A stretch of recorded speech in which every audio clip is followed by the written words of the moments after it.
Increased adipocyte volume. Slower circulatory exchanges. Thickening and hardening of septa. Cellulite takes hold.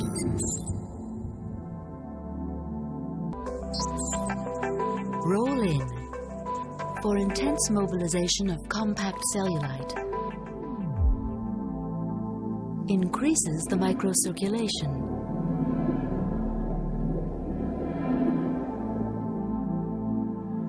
Stretches the septa and increases their flexibility. Roll up. Controlled tissue mobilization. Exercises the septa.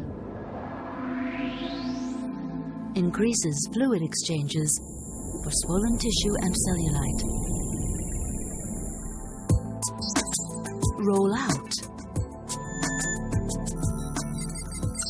Controlled and specific stimulation of loose skin and cellulite.